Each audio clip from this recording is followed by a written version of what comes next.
ተዋህዶ መሸሸጊያዬ ኦርቶዶክስ መጠለያዬ ሰላምሽ ከፍ ይበልልኝ እናቴ ሁሌም ኖሪልኝ ሰላምሽ ከፍ ይበልልኝ እናቴ ሁሌም። በስመ አብ ወወልድ ወመንፈስ ቅዱስ አሐዱ አምላክ አሜን።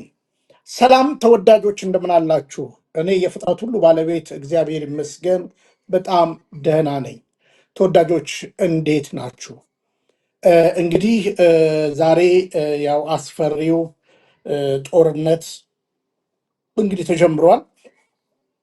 እስራኤል ዛሬ እንግዲህ ኢራን መደብደብ ጀምራለች እና ብዙ የሚዲያ ሰዎች እንደና ዓለም ነዋሴ ሌሎች መሰል ሚዲያዎች እንግዲህ እየዘገቡ እያየን ነው። እንግዲህ አጥፋዊ መልስ ደግሞ የሚባል ነገርን ደግሞ እንዲህ እየሰማለን።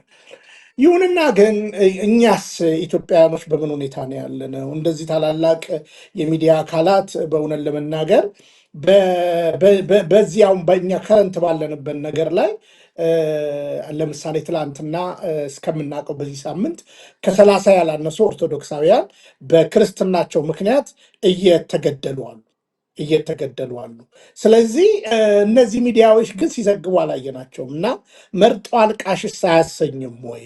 እና እኛ እየተገደልን ነው በእምነታችን፣ እየተሰደድን ነው በእምነታችን፣ አገር እንደተፈለገ እየተኮደች ነው በእምነታቸው ምክንያት ብዙዎች ዋጋ እየከፈሉ ነው ያሉት እና ይሄ ጉዳይ እንዴት ይታያል የሚለውን ነገር እንደ ቆም ብለን እንደ መግቢያ አነሳለሁ። እንግዲህ ዛሬ የማነሳላችሁ ሀሳቦች ይሄ በ1954 የነበረው ወይም 66 ተብሎ የሚታወቀው መጽሐፍ ቅዱስ እና ይሄ አዲሱ መደበኛ ትርጉም የሚባለው መጽሐፍ ቅዱስ ከዛሬ በኋላ ለተወሰኑ ጊዜያቶች በዚህ ጉዳይ ላይ እጸጾቹን እናሳያለን። እንግዲህ አዲሱ መደበኛ ትርጉም ችግር አለበት ብለን ስንናገር ከመነሻውም ስለማቀው ስለ መጽሐፉ ለምሳሌ በብሉይ ኪዳን የነበሩ ስግደት የሚሉ ቃላቶችን በብሉይ ኪዳን ስግደት የሚባሉ ቃላቶችን ሰው ለሰው የተደረጉ ስግደቶችን አውጥቷቸዋል። አንድ እንድትይዙልን የምንፈልገው እሱን ነው። ሰው ለሰው ያደረገውን ስግደቶች የተከለከሉትን አዲስ ኪዳን ላይ እንዳታደርግ የተባለውን አክሰብት አድርጎታል ስግደት ብሎ። በብሉይ ኪዳን ግን የነበሩትን ሰው ለሰው ያደረገውን ስግደት እንዲሁም ደግሞ አልፎ ተርፎ ለመላእክትም በአንድ በሁለት ቦታ ላይ የተደረጉ ስግደቶችን ቀይሮታል። ምን ብሎ ቀይሮታል? እጅ መንሳት ብሎ ቀይሮታል ብለን እናገራለን። ለእኔ እንደ አንድ መጽሐፍ ቅዱስን እንደሚያነብ ሰው ጥያቄ የሚያስነሳ ትላንትናም እንግዲህ እንዳያችሁት በሶሻል ሚዲያ ይሄን መጽሐፍ እዚህ ውስጥ የተጻፈውን ቃል ለምን ወደ ቀየራችሁት በአዲሱ መደበኛ ትርጉም ላይ የሚል ሀሳብ ነው ያነሳሁት። እንግዲህ ያንን ሀሳብ የቀየር ነው እንግዲህ ለአዲስ ኪዳን ዋና እናቱ ግሪክ ስለሆነ በግሪኩ እንዲህ ስለሚል ነው ብለው እንኳን ሊያስተባብሉ እንኳን አልሞከሩም። እንግዲህ ሰሞኑን በግሪኩም ዙሪያ ወንድማችን ዲያቆን ዳዊት ሌሎችም እነ ሲፕሮስም ገብተው ጥሩ መልስ ለዶክተር ዳንኤል እንደሰጡት ሁላችሁም ታስታውሳላችሁ። እና የተቀየረው ነገር ስግደት ነው አንዱ። ሁለተኛና ዋና ነገር ብለን የምንናገረው ስለ እማምላክ ወላዲተ አምላክ የተነገረውን ቀይሮታል። ጸጋን የመላብሽ የሚለውን ቃል ቀይሮታል።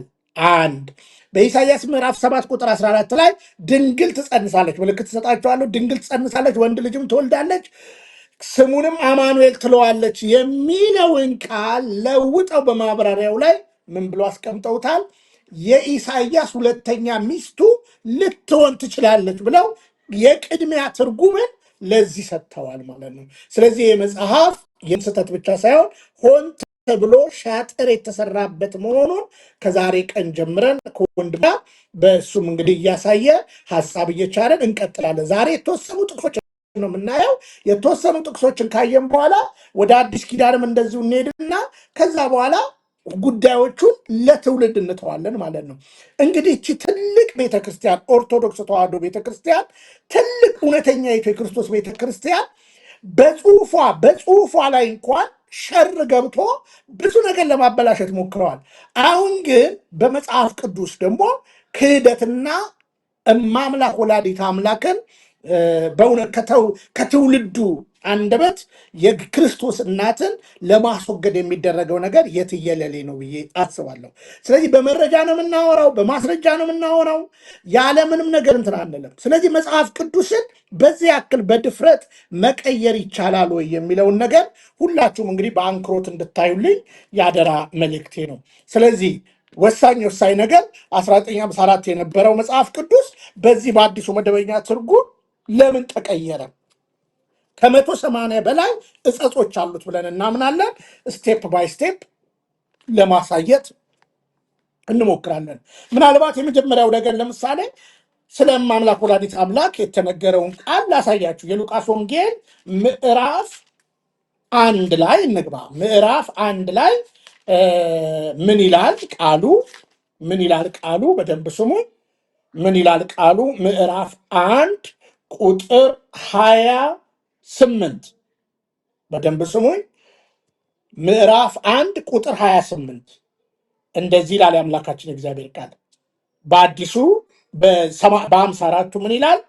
መልአኩም ወደ እርሷ ገብቶ ደስ ይበልሽ፣ ጸጋ የሞላብሽ ሆይ ጌታ ከአንቺ ጋር ነው፣ አንቺ ከሴቶች መካከል የተባረክሽ ነሽ አላት ይላል።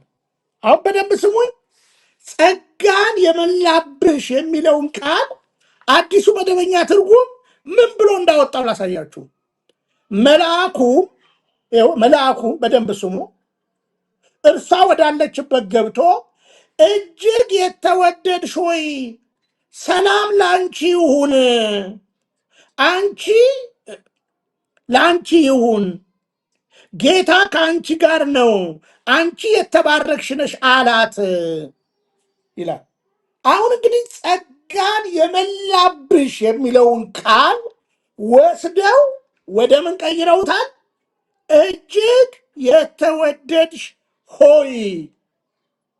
ልክ ሁለተኛ ዮሐንስ ላይ ለእመቤቲቱ እንደተጻፈው ቃል በዛ አቻ በሚመስል እጅግ የተወደድሽ ሆይ ብለው እማምላክ ወላዲተ አምላክን የማቅለል ነገር አስቀምጠዋል ተወዳጆች። ስለዚህ ይሄ ጉዳይ በእማምላክ ወላዲተ አምላክ ብቻ አይደለም፣ በስግደት ብቻ አይደለም፣ በክርስቶስ ላይ ራሱ የክህደት ቃል የተናገረ መጽሐፍ እንደሆነ በስቴፕ ባይ ስቴፕ እናሳያቸዋለን። ስለዚህ እጅግ የተወደድሽ ሆይ ብለው ነው እዚህ የቀየሩት ማለት ነው። ጸጋን የሞላብሽ፣ ጸጋን የሚሞላብሽ አይደለም ያለው፣ ከመምጣቱ በፊት ጸጋን የሞላብሽ የሚለውን ቃል አውጥቶ እጅግ የተወደድሽ ብለው በክህደት ቃል አስቀምጠውታል ማለት ነው። እስቲ ሁለተኛ ወደ ኢሳይያስ ምዕራፍ 7 ላይ እንሂድ። ኢሳይያስ ምዕራፍ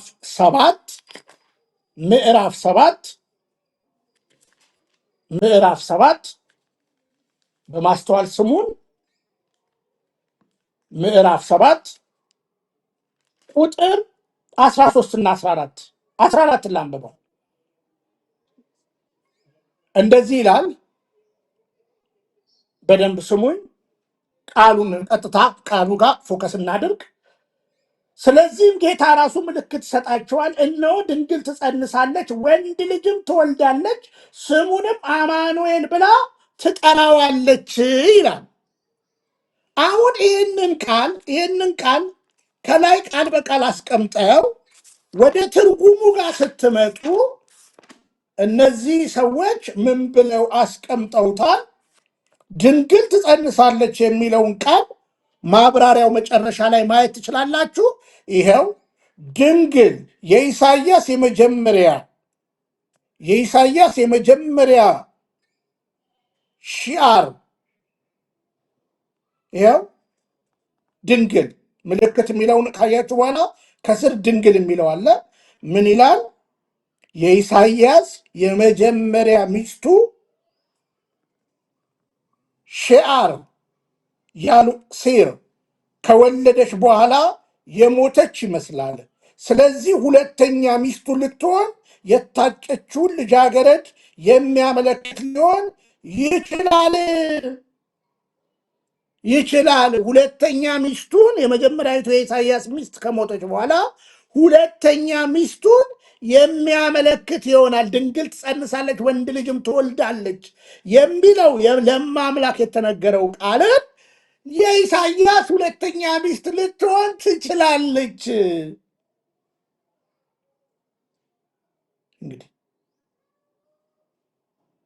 በዚህ ያክል የትርጉም ስራውን አቢውዝ አድርገው ይህንን ጸረ ማርያም ጸረ ክርስቶስ ለሰዎች የተገባ የአክብሮት ስግደትን መሰል ነገሮችን ስቴፕ ባይ ስቴፕ እንሄድበታለን ያወጣ እንደሆነ ማየት እንችላለን። አሁን ሁላችሁም እንድትመረምሩ የምፈልገው በማምላክ ወላዲተ አምላክ ለዛሬ ይሄንን ካልኳችሁ በስግደት ዙሪያ አሁን በደንብ ስሙኝ።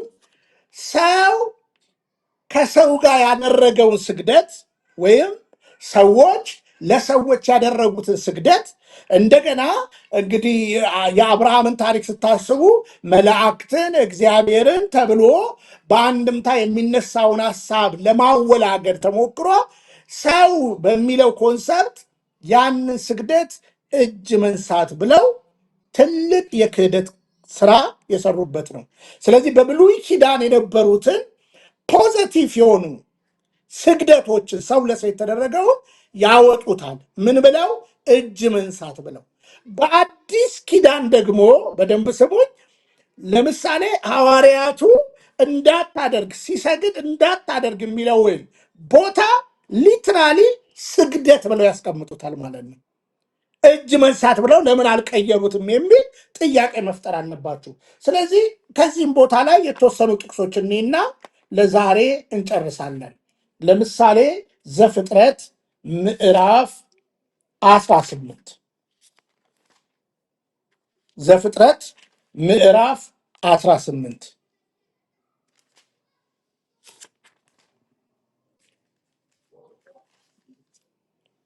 ምዕራፍ 18 ቁጥር 2 ዓይኑንም አነሳ፣ እነሆ 3 ሰዎች በፊቱ ቆመው አየ።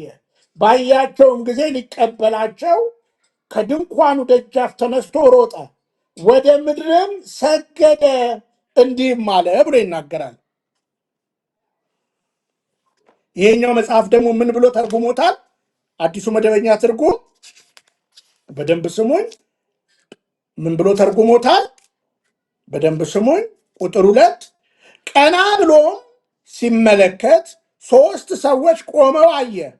ወዲያውም ከድንኳኑ ደጃፍ ተነስቶ ፈጥኖ ወደ ሰዎቹ ሄደ፣ ወደ መሬትም ዝቅ ብሎ እጅ ነሳ። ይሄኛው ሰገደ ነው የሚለው እንግዲህ ሰዎች ስላለ፣ እዚህ ጋር ደግሞ እጅ ነሳ ብሎ አስቀምጠውታል እነሱ።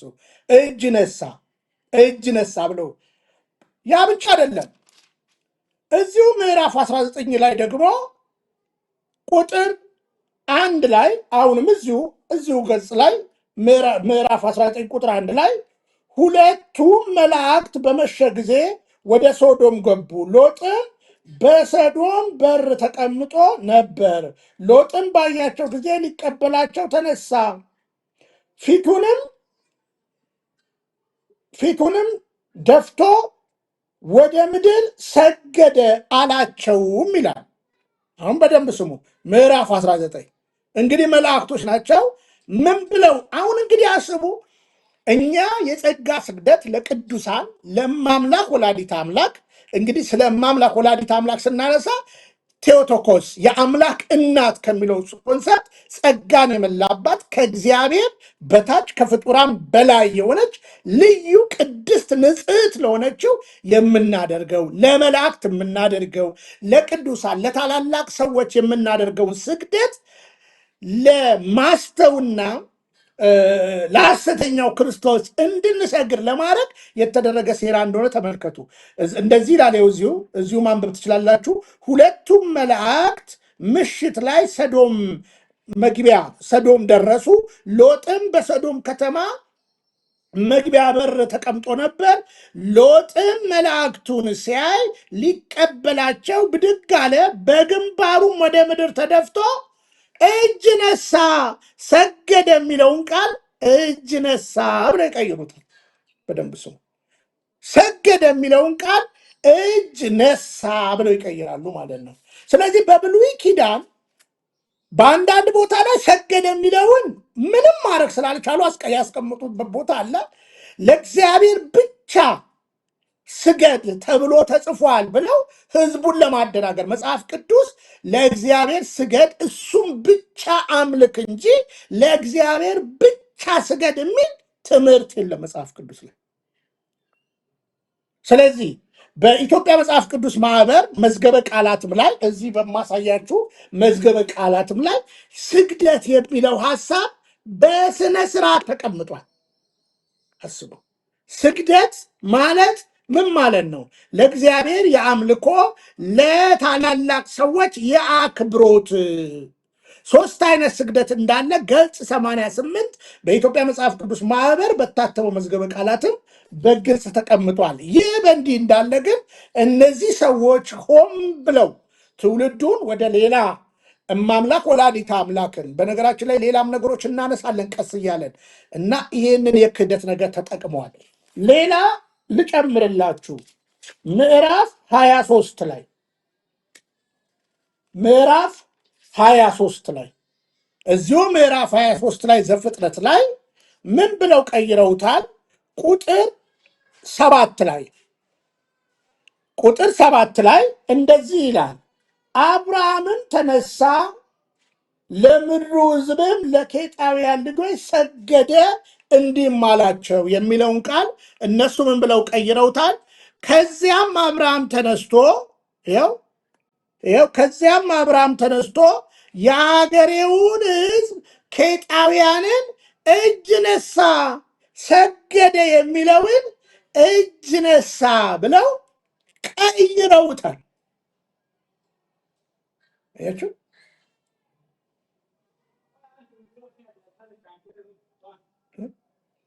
ስለዚህ በዚህ ያክል መጽሐፍ ቅዱስን 180 ጊዜ በላይ እጸጽ አስቀምጠውበታል። ይሄ መጽሐፍ ቅዱስ እንደምታውቁት ዶክተር ቤተ መንግስቱ ድሮ እኔ የነበርኩበት አሴምብልስ ኦፍ ጋድ ቸርች ባይብል ኢንተርናሽናል ባይብል ሶሳይቲ ውስጥ ጋሽ ቤተ ይሰራ ነበረ። ኢንተርናሽናል ባይብል ሶሳይቲ ችግር ሲያጋጥመው ቢብሊካ የሚባል በቡድን የተዋቀሩ ግለሰቦች አሉ። ኢንተርናሽናል ባይብል ሶሳይቲን ሲረዱ የነበሩ እነሱን አሰበጣጥሮ በነሱ በጀት ኢትዮጵያ ውስጥ እንደነ ዶክተር ተስፋዬ ሮበሌ የሚባሉ እና ሌሎች ሰዎችን የጋሽ ንጉሴ ቡልቻ የሚስቱ ወላጆች ቤት ተከራይተው ዛሬ የኢትዮጵያ ጉባኤ እግዚአብሔር ቤተክርስቲያን የልማት ማህበር የሆነው ቦታ ላይ ነው የትርጉም ስራ። በዚህ ላይ ብቻ አይደለም የምነግራችሁ፣ በአዲሱ መደበኛ ትርጉም ላይ ብቻ ሳይሆን የብሉይ ኪዳን ማብራሪያና የአዲስ ኪዳን ማብራሪያ የሚባለው ሸፍጥ የተሰራበት ትውልዱን ከእውነተኛ የክርስቶስ መንገድ የሚያወጣ የክህደት ነገር ያዘለ መሆኑን በማስረጃ ወደፊት መጣበታለሁ። አሁን እዚህ መጽሐፍ ላይ ያለውን ብቻ ዞሮ ግን የነበርኩባት እንግዲህ ከኔ በላይ ይሄን መጽሐፍ ሊናገር የሚችል ሰውም አለ ብዬ አላምንም ማለት ነው። ምክንያቱም ተርጓሚዋም በኃላፊነት ተቀብላም የነበረችው የኢትዮጵያ ጉባኤ እግዚአብሔር ቤተክርስቲያን ወይም አሴምብልስ ኦፍ ጋድ ነች። ተርጓሚዎች ቀጥሮ ከሁሉ በላይ የሚያናድደኝ ዋና ነገር በዚህ የትርጉም ስራ ውስጥ የኢትዮጵያ ኦርቶዶክስ ተዋሕዶ ቤተክርስቲያን ሊቃውንት ነበሩበት የሚል ክህደት ሲነሳ ደግሞ ይልቁኑ ቆሽት ያራል። ምክንያቱም በዛ ጊዜ ሲተረጎም የተወሰኑ ጊዜያቶች ተገናኝተን እናውቃለን። በቤት ኪራይ በተገናኘ አንዳንድ ጉዳዮች አጋጥመውን ነበረ። የቦታው ችግር ላይ የነበረው ሌጋሊቲው ትልቅ ቦታ ነው። ሌጋሊቲው ላይ ችግር ስለነበረ የመሬቱ ጉዳይ በዛ መጣ ነበር። እኔ አንድም የኦርቶዶክስ ሊቃውንት እዛ ግቢ ውስጥ አላየውኝም። አንድም ኦርቶዶክሳዊ ልብስ የለበሰ አንድም የኦርቶዶክስ ሊቃውንት አላየውም። የነበራችሁት በግልጽ ትታወቃላችሁ። ለምንስ ይዋሻል? ስለዚህ እዚሁ 23 ላይ ወረድ እንበልና ሌላ ልጨምረላችሁ። ምን ይላል? ቁጥር 12 ላይ አብርሃምም በሀገሩ ሰዎች ሁሉ ፊት ሰገደ። ሰገደ። ይህንን ቁጥር 12 ላይ ምን ብለው አውጥተውታል? አብርሃምም እንደገና የአገሬውን ሕዝብ እጅ ነሳ፣ ሰገደ የሚለውን ቃል እጅ ነሳ ብለው ቀይረውታል። ተወዳጆች አያችሁ። ስለዚህ ጸረ ማርያም፣ ጸረ ቅዱሳን፣ ጸረ መላእክት አስተሳሰብ እንዳላቸው ቆም ብላችሁ እንድታስቡልኝ ለማሳየት ነው። እንግዲህ እንመጣለን እንዲህ ያልን እንግዲህ ከዘፍጥረት ጀምረን እያልን እንቀጥላለን። ምን ያህል የመጽሐፍ ቅዱስ እጸጽ እንዳለበት ከአንድ 4 ጊዜ ተቀይሯል። በነገራችን ላይ አሁንም ችግር እንዳለበት አንዳንዶች ያምናሉ።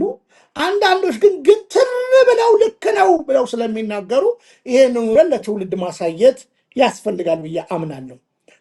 ተወዳጆች እንግዲህ ለምን ይዋሻል ብለን ስንናገር በመጀመሪያ ደረጃ ግድ የሚለን ስለ እማምላክ ወላዲተ አምላክ ነው። የእማምላክ ወላዲተ አምላክን ነገር ለማድፋፋት በዚህ ያክል ክህደት ይህንን ታላቅ ምልክት ኢሳይያስ ከመቶዎች ዓመት በፊት ያየውን ምልክት የእሱ ሁለተኛ ሚስት ናት የነቢዩ ምናምን ብለው የሚዋሹበትን ቅጥፈት ለማምላክ የተጻፈውን ነገር እንዲህ ካሳየናችሁ፣ ጸጋን የምላብሽ የሚለውን ቃል ደግሞ በእንዲህ አይነት በክህደት እጅግ የተወደድሽ ብለው መቀየራቸውን ካሳየዋችሁ፣ ስግደት ለሰው የሆነውን ነገር መልሰው ደግሞ በፖዘቲቭ አብርሃም ለሕዝቡ፣ አብርሃም ሎጥ ለመላእክቱ የሰገደውን ስግደት እጅ ነሳ ብለው ከቀየሩ፣ በአዲስ ኪዳን ላይ ደግሞ የነፍስ ስግደቶች እንዳታደርግ የሚለውን ሰግደት ብለው ሲያስቀምጡ እናያቸዋለን። ስለዚህ ማንም ከእግዚአብሔር ቃል ላይ እንደዚህ አይነት ቅጥፈትና ለሚመቸው ትርጉም ሲዳዳ ዝም የሚያሰኝ የእውነት ሀሳብ አለንና በጽኑ እንሞግታለን። አንዳንዶች በግሪኩ ምናምን ብለው እኛ ቤት ገብተው ግሪኩም እንደማይል አምነው ይቅርታም ጠይቀው የወጡ እንዳሉ ከወዲሁ እናገራለሁ። ግን መጽሐፉን ጸሐፊዎቹ በዚህ ጉዳይ ላይ ምን ሀሳብ ነው የነበራቸው የሚለውን ነገር ትውልድ መርምር መልእክቴ ነው። ጸረ ማርያም የሆነ ከቅዱሳን ጋር ያለን ንብረት ለመለየት ሰልፍ ሴንተር የሆነ መጽሐፍ ቅዱስን በራስ መፍታት እችላለሁ የሚለው የፕሮቴስታንታዊ እንቅስቃሴ ዝቅጠትን ለዛሬ ይህን ያህል ካሳየዋችሁ፣ እንግዲህ እንደ አጠቃላይ በውይይት እያዳበር ነው ይህንን መጽሐፍና የ1954ቱን እያነጻጸርን መልስ እንሰጣለን። በዚህ ጉዳይ ላይ ደግሞ ልክ ነን የምትሉ የዚህ ጸሐፊያኖች ሞግቱ፣ አቅርቡ፣ መረጃ ብለን ጮኸናል። ብዙዎቻችሁ ሸሽታችኋል። ለምን ቢባል አንዴ ተከፍሏችኋል። የትርጉም ስራ ገንዘቡን በልታችኋል። አሁን ለእናንተ ምናችሁም አይደለም። ክህደትን አንዴ ስለሰራችሁ መልሳችሁ እንዲህ ነው ማለት አትችሉ። ስለማትችሉ ስለማይከፈላችሁ እናንተ አጥፍ የተባላችሁትን ነገር አንዴ አጥፍታችኋል። መልሳችሁ ለማስተካከል ማን ይከፍላችኋል? ልክ አይደለንም ለማለት ማን ይከፍላችኋል? ስለዚህ እውነትን ግዟት፣ አትሽጧት። በዚህ አጋጣሚ እንግዲህ በዚህ በመደበኛው ትርጉም ብቻ ሳይሆን ጌዲየንስ ኢንተርናሽናል የሚባል አለ። እዛም ውስጥ እንግዲህ የተወሰነ አገልጋይ እንደነበርኩ ታውቃላችሁ ብዙዎች። ይህንን እንግዲህ ጌዲየንስ ኢንተርናሽናልን ሲያስተረጉሙ የነበሩ በካናዳ ያሉ ነጋዴ ፕሮቴስታንቶች ናቸው። እና ወደ ኢትዮጵያ ግን ሲገባ የኢትዮጵያ ሕዝቦች በእምነታቸው ጠንካራ ስለሆነ ወደ ኦርቶዶክስ እንዲገባ አዲሱ መደበኛ አዲሱ 27ቱ መጽሐፍትን በተመለከተ መስቀል ካላደረግንበት አይቀበሉንም ተብሎ እኔም በነበርኩበት ዘመን የጌዲየንስ ኢንተርናሽናል መለያው ቫስኮ ነው። ቫስኮ ይህ የአበባ ማስቀመጫ አይነት ነው መለያው። እና ነገር ግን ወደ ኢትዮጵያ የገባው የጌዲየንስ ኢንተርናሽናል ባይብል ሶሳይቲ የአዲስ ኪዳን መጽሐፍ መስቀል ያለበት ነው። እና እርግጥ እሱ 54ቱ ነው ቀጥታ ኮፒ ያደረገው ማለት ነው። 54ቱ ነው ቀጥታ ኮፒ ያደረገው። እና ይሄ ነው እንግዲህ ለዛሬ በዚህ ይብቃን። ከልብ ነው የምወዳችሁ፣ ከልብ ነው የማከብራችሁ። እንግዶች እየጋበዝን በዚህ ጉዳይ ላይ ጠንከር ያለ መርሃ ግብር እንሰራለን። ከልብ ነው የምወዳችሁ፣ ከልብ ነው የማከብራችሁ። በዚህ አገልግሎት ላይም አብራችሁን የቆማችሁ እያገለገላችሁ ይህን አገልግሎት እየደገፋችሁ ያላችሁ ወንድምቶቻችን ከልብ እናመሰግናለን። ዘውትር ቅዳሜ እንዲህ የመጽሐፍ ቅዱስ ዳሰሳን ምናልባት እንግዶችንም እየጋበዝን እያጎለበትን የምንሄድበት መርሃ ግብር ይኖራል። ይኖረናል። ከልብ ወዳችኋለሁ፣ ከልብ አከብራችኋለሁ። አገራችንን ኢትዮጵያን እግዚአብሔር ሰላም ያደርግልን። እንዲሁም ደግሞ በዓለም ዙሪያ የሚሰማውን ክፉ ወሬ፣ ክፉ ጦርነትን በቃ ይበለን። እንግዲህ በአርሲ ከ30 በላይ ሰዎች በአንድ ሳምንት እየተገደሉብን ነው። ብዙዎች ታግተው ተወስደዋል። ሚዲያዎች የት ናችሁ የሚለውን ነገር በጽኑ እንጠይቃለን። ከልብ ወዳችኋለሁ። እዚህ ያገለገላችሁን ኦፕሬተር በመሆን ነገሮችን አጀስት እያደረግከ ያለልን ወንድማችን፣ እንዲሁም ደግሞ መጽሐፍትን በመግለጥ እያሳየን ያለ ወንድምን ከልብ እንወዳችኋለን፣ ከልብ እናከብራችኋለን። ሰላም እግዚአብሔር ከሁላችን ጋር ይሁን። ብንያም ሽታዬ ነኝ፣ ፍቅረ ኢየሱስ ከስደት ሀገር ኡጋንዳ ካምፓላ። ማልደራደርባቸው 2 ነገሮች ኢትዮጵያዊነቴ፣ ደግሞም ኦርቶዶክስ ተዋህዶነቴ። ሰላም እግዚአብሔር ከሁላችን ጋር ይሁን። ላልሰማ አሰሙልን፣ ስትጀምሩም ስትጨርሱም ለትውልድ አጋሩልን። ሰላም።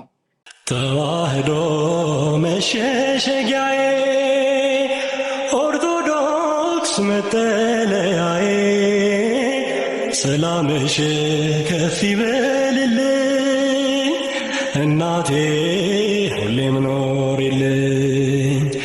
ሰላምሽ ከፍ ይበልልኝ